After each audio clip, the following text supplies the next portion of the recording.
기후변화 및 적응 1차 시 기후변화란? 여러분 안녕하세요. 금세기 들어 기후변화에 의한 폭염, 한파, 집중호우 등의 기상 이변 현상이 세계적으로 더 자주 발생하고 있으며 점차 중요한 사회 문제로 대두되고 있습니다. 하지만 최근 증가하는 기상 이변 현상이 모두 기후변화에 의한 것이다라고 할 수 있을까요? 사실 그렇게 단순하게 정의하기는 어렵습니다. 왜 그럴까요? 이는 기후변화가 단순히 인류에 의한 온실기체 배출 및 지표 변화 등에 의해서만 조절되는 것이 아니기 때문이죠.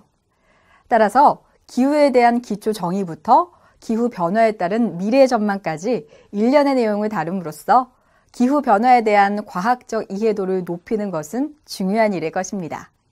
그래서 이번 시간에는 기후와 기후 시스템, 기후변화의 개념 및 원리에 대해 알아보도록 하겠습니다. 더불어 기후변화의 실태를 파악하고 미래의 기후변화를 전망해보는 시간을 갖도록 하겠습니다. 오늘의 학습으로 여러분은 기후와 기후 시스템을 이해하고 기후변화의 개념 및 원리를 설명할 수 있게 됩니다. 또한 기후변화의 실태를 파악하고 미래의 기후변화를 전망해 볼 수 있게 됩니다. 그럼 학습을 시작해 볼까요? 1. 기후와 기후 시스템의 이해. 여러분, 기후란 무엇인지, 기후 시스템이란 무엇인지 알고 계신가요? 기후변화를 본격적으로 얘기하기 전에 먼저 기후와 기후 시스템에 대해 알아보도록 하겠습니다. 기후는 일반적으로 장기간 동안 어떤 특정 지역에서 특정 계절 혹은 시기에 나타나는 평균적인 기상을 말합니다. 예를 들어 오늘 혹은 내일의 날씨 등 매 시점마다 바뀌는 특성은 기상이라고 표현하는 반면 1월 1일의 30년간 평균적인 날씨와 같이 장기간에 대한 특성은 기후라고 합니다. 보통 어떤 특정 지역의 기후는 주로 기온과 강수량에 의해 결정되므로 그 지역의 기후를 논할 때 이들 두 변수를 중심으로 논하는 경우가 많습니다. 예를 들어 열대우림과 사막과 같은 지역은 기온과 강수량만으로도 두 지역의 기후 특성을 충분히 구분할 수 있습니다.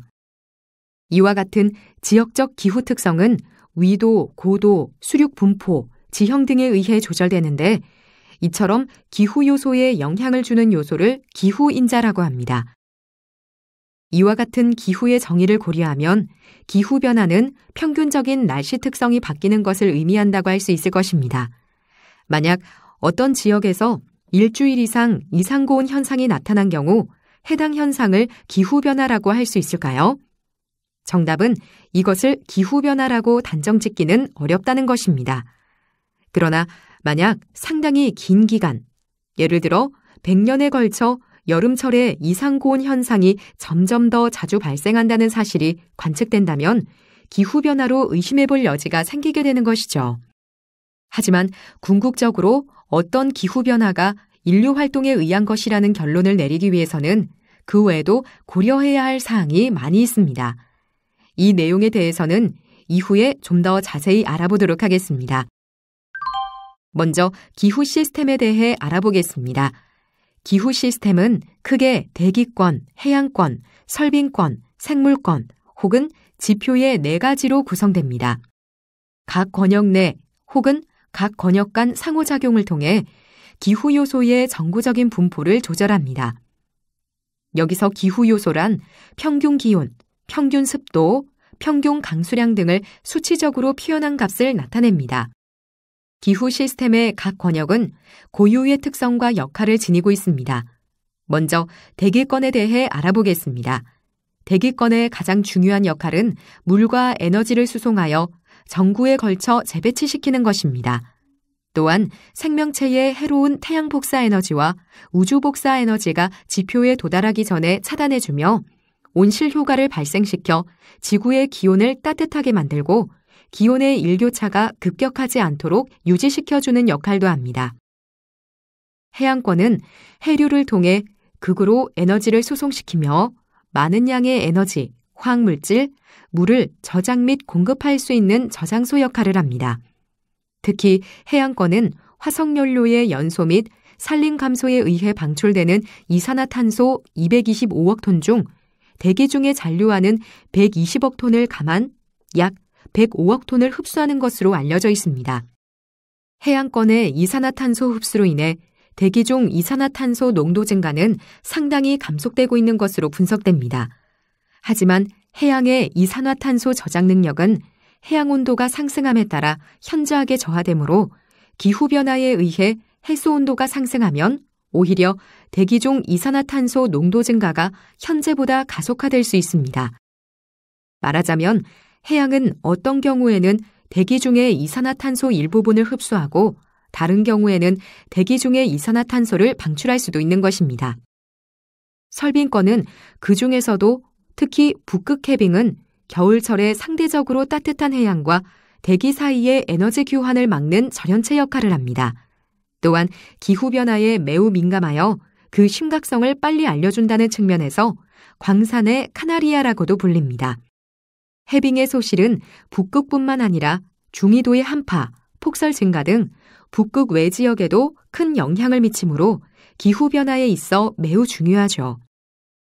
해빙은 다 녹더라도 해수면 상승에는 별다른 영향을 주지 않지만 빙권의 대부분을 차지하는 육빙은 녹게 되면 해수면 상승과 직결된다는 측면에서 중요하다고 할 수 있습니다. 생물권은 에너지 균형, 지역 기후에 주로 영향을 미칠 수 있습니다.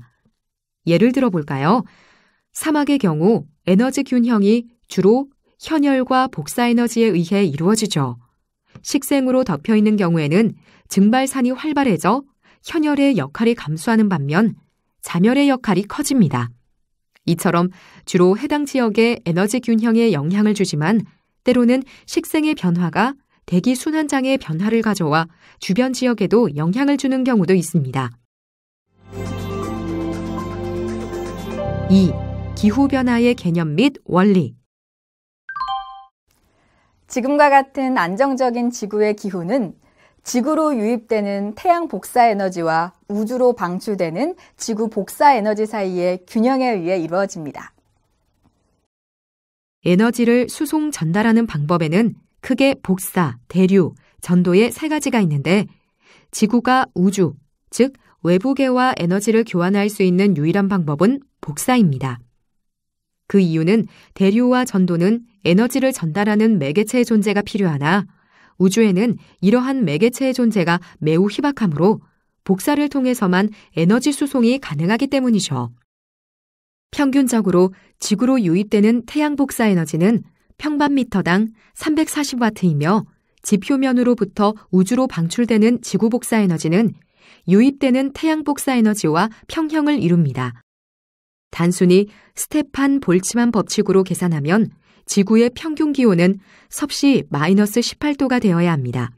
하지만 이는 실제 지구의 평균 기온 섭씨 15도보다 훨씬 낮은 온도입니다. 왜 이런 차이가 날까요? 그 이유는 지구의 대기가 지구 복사 에너지를 흡수했다가 지표로 재방출하는 온실 효과 때문입니다. 하지만 모든 대기 중의 기체가 지구 복사 에너지를 흡수하는 것은 아닙니다. 지구 복사 에너지를 흡수하는 기체를 온실기체라 부르는데 지구 대기의 극히 일부를 구성하지만 지구의 기온을 현재와 같이 유지시키는 데에 매우 중요한 역할을 하고 있습니다. 주요 온실기체에는 이산화탄소, 메탄, 아산화질소, 프레온가스, 수증기 등이 있는데요. 각각에 대해 자세히 알아보도록 하겠습니다. 이산화탄소는 대기 중으로 일단 방출되면 100년 이상 대기 중에 머무릅니다. 이산화탄소의 대기 중 농도는 19세기 말 약 290 ppmv에서 1982년 340 ppmv, 최근에는 400 ppmv를 넘어섰습니다. 그림과 같이 산업혁명 이전 대기 중 이산화탄소 농도는 장기 변동성을 보이긴 하였으나 산업화 이후와 같은 급격한 상승을 보인 적은 없었습니다. 산업화 이후 이산화탄소 증가는 주로 화석연료의 연소와 열대 산림 파괴에 의한 것으로 보이며 이산화탄소의 인위적 온실효과 기여도는 약 50%를 차지하는 것으로 분석됩니다. 대기 중으로 배출된 메탄은 대기 중에 10년 정도 분해되지 않고 머무르고 지구 복사 에너지를 흡수하는 능력은 이산화탄소와 비교하여 1분자당 10에서 100배에 달합니다. 메탄의 대기 중 농도는 매년 0.016 플러스 마이너스 0.001 ppm씩 증가하고 있습니다. 대기 중의 메탄은 다양한 방법을 통해 자연 및 인위적으로 생성되는데요. 주로 석탄이나 천연가스의 채굴, 천연가스 수송, 농경, 대량 사육에 의해 방출되는 것으로 보입니다. 메탄의 농도는 금세기에 들어와서 현저한 증가를 보이고 있으며 인위적 온실효과 기여도는 약 15에서 20% 정도입니다. 아산화질소는 대기 중에 방출되면 약 180년간 대기 중에 머무릅니다. 아산화질소 한 분자당 이산화탄소에 비해 100에서 1000배 정도 지구 복사 에너지를 잘 흡수합니다. 아산화질소의 대기 중 농도는 1600년에서 1800년 289 플러스 마이너스 10 ppbv에서 현재 약 324 ppbv까지 상승했습니다. 아산화질소는 주로 토양이나 화학비료, 그리고 화석연료의 연소 등에 의해 배출되며 인위적 온실효과 기여도는 5% 정도인 것으로 분석됩니다. 이번에는 프레온가스에 대해 알아보겠습니다. 대기 중에 방출된 프레온가스는 400년 이상 분해되지 않고 머무르고 이산화탄소에 비해 약 1만 6천 배가량 지구 복사 에너지를 더 잘 흡수합니다. 실제 대기 중의 농도는 0.001 ppmv 이하로 적지만 인위적 온실 효과에 대한 기여도는 20% 정도입니다. 프레온가스는 1930년대 이후 사용량이 급격히 늘었습니다.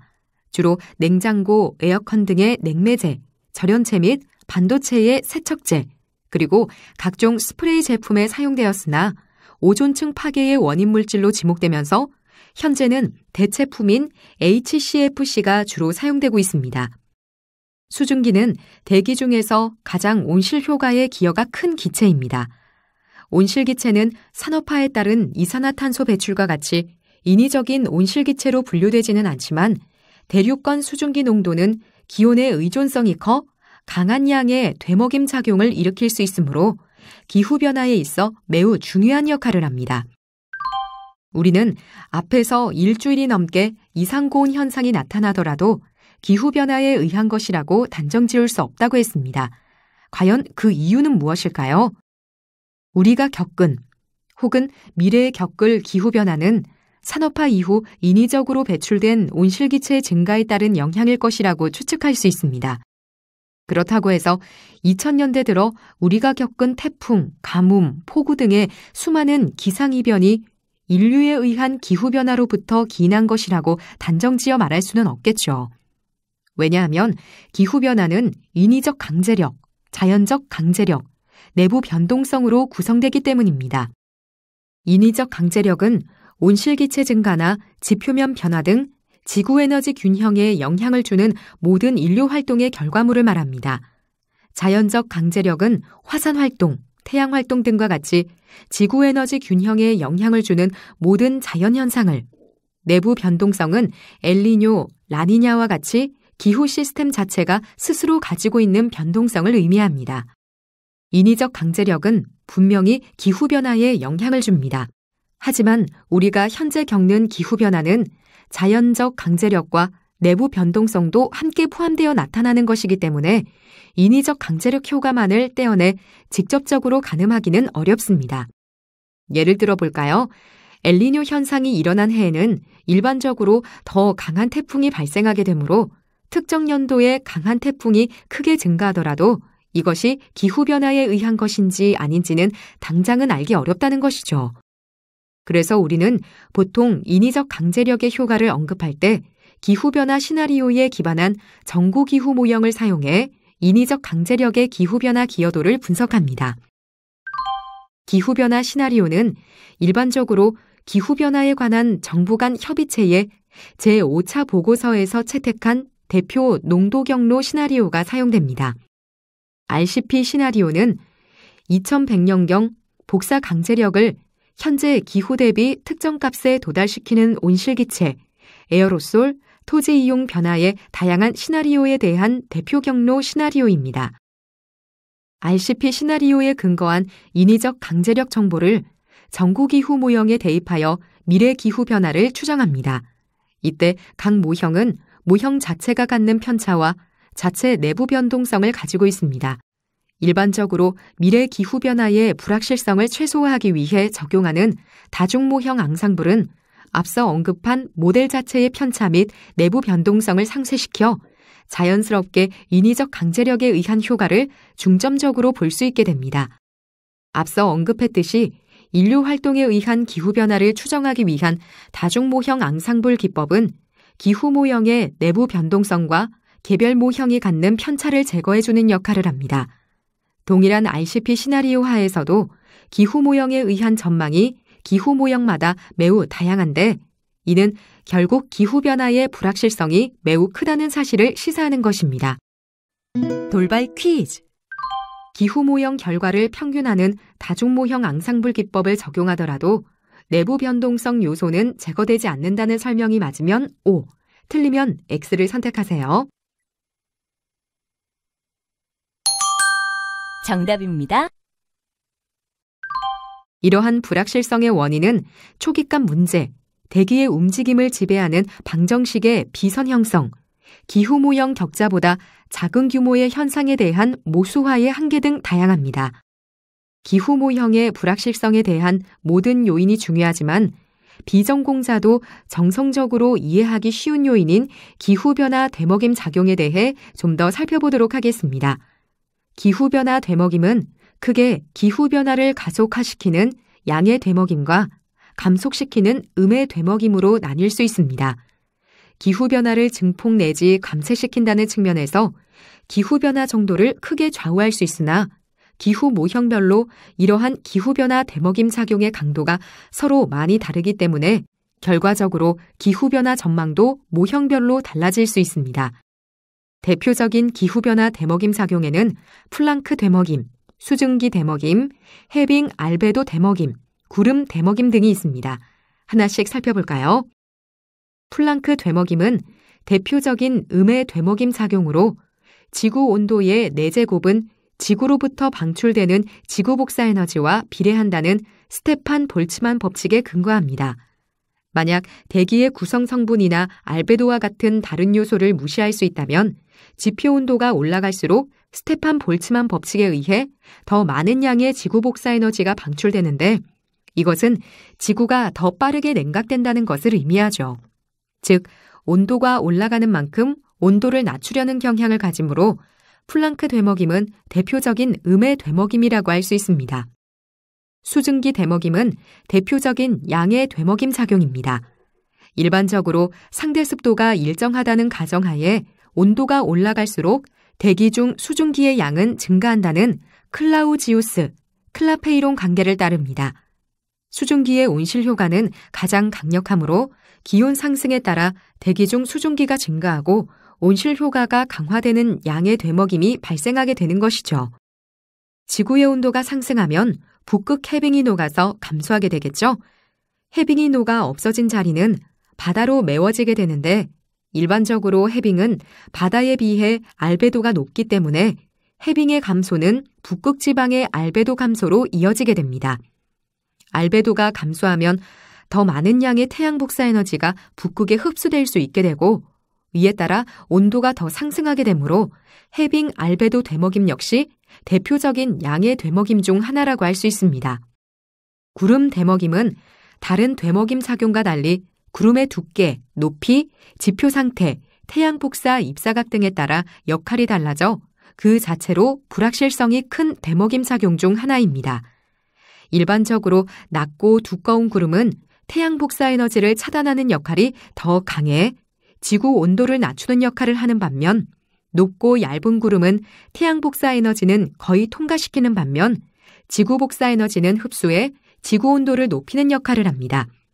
기후변화에 따라 구름의 역할이 양의 되먹임일지 음의 되먹임일지에 관해서는 아직까지 연구가 계속되고 있으며 확실히 결론이 나지 않은 상태입니다.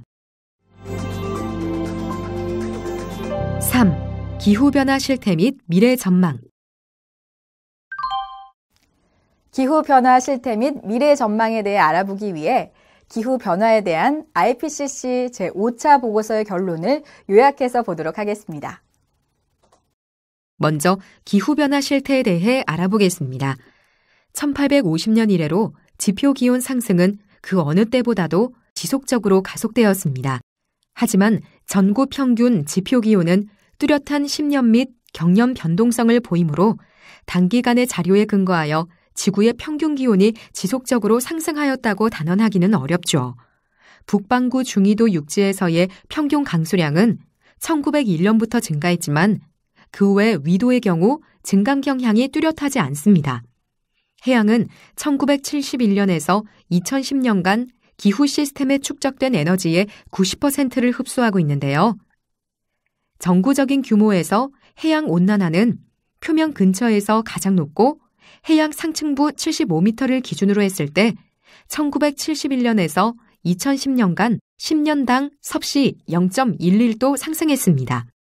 산업화 이후 해양은 계속해서 이산화탄소를 흡수하여 해양의 산성화도 점진적으로 이루어져 pH는 0.1 감소했습니다. 북극의 연평균 해빙 면적은 1979에서 2012년 동안 10년당 3.5에서 4.1%의 속도로 감소했는데요. 특히 여름철의 평균 면적 감소가 가장 급격했습니다.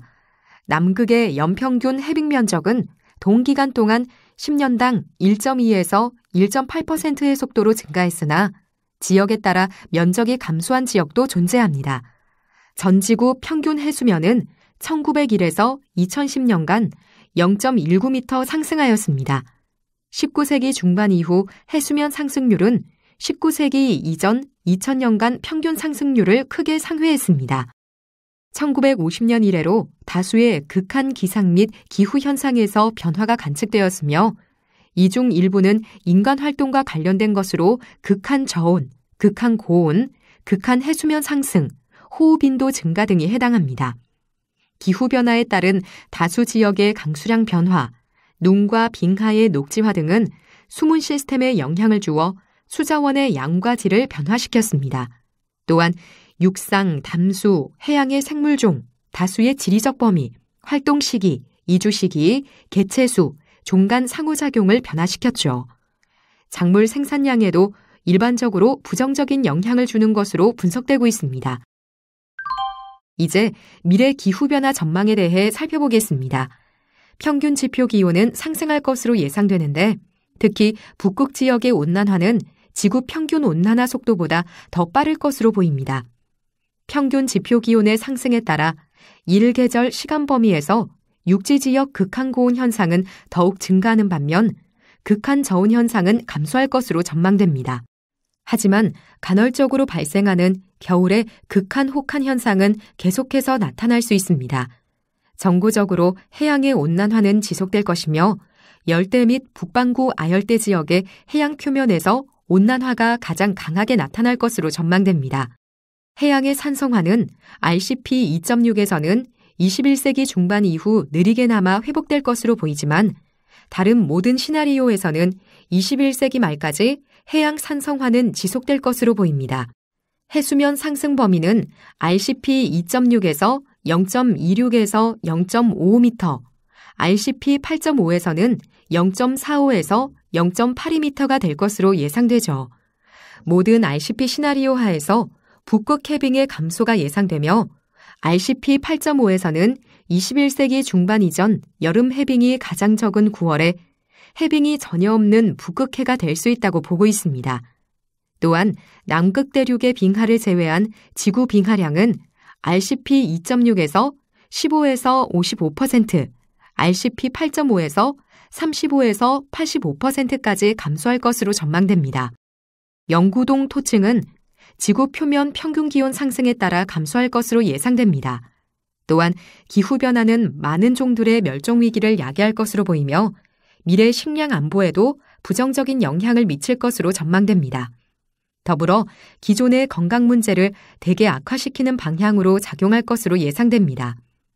궁극적으로 기후변화에 따른 인구 이동이 증가할 것인데 이주하는 데 필요한 재원이 부족하여 이주하지 못하는 인구는 극단적 기상현상에 높은 수준으로 노출될 것으로 예상됩니다.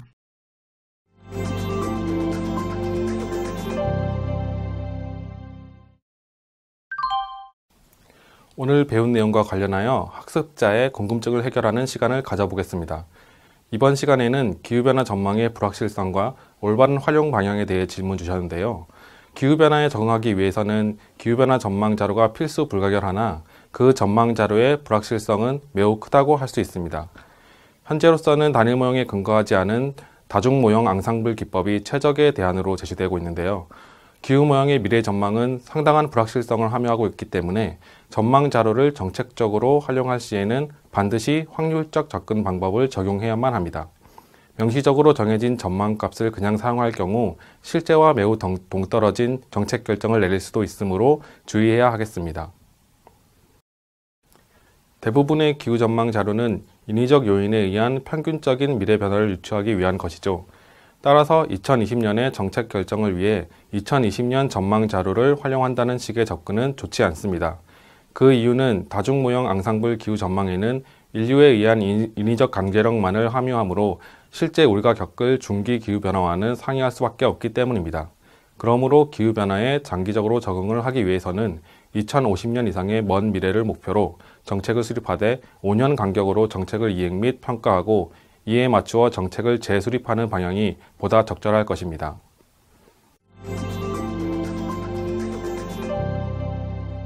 지금까지 살펴본 내용을 퀴즈를 통해 확인해 보겠습니다.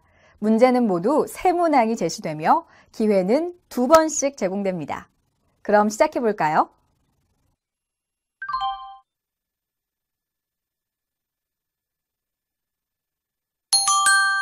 정답입니다.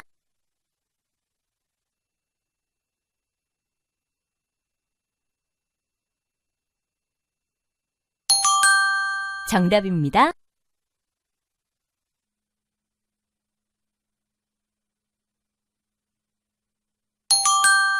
정답입니다.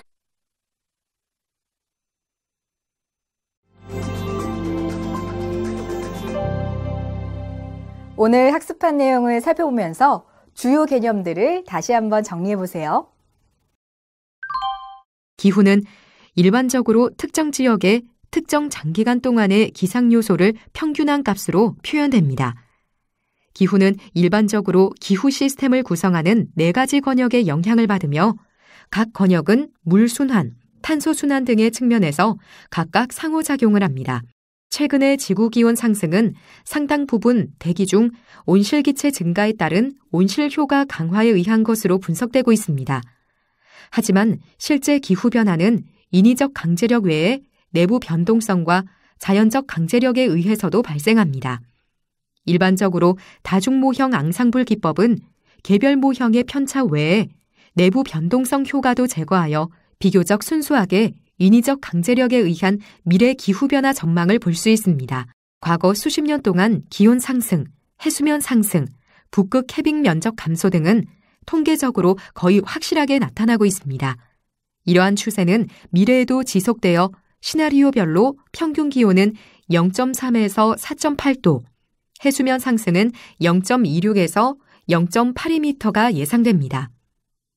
북극 해빙은 21세기 중반 이전에 여름철에 완전히 자취를 감출 것으로 보입니다.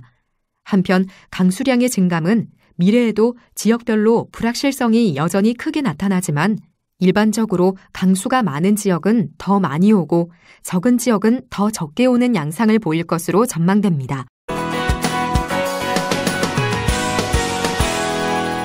이번 시간에는 기후변화란에 대해 살펴보았습니다. 다음 시간에는 기후변화 영향 및 취약성, 리스크에 대해 알아보도록 하겠습니다.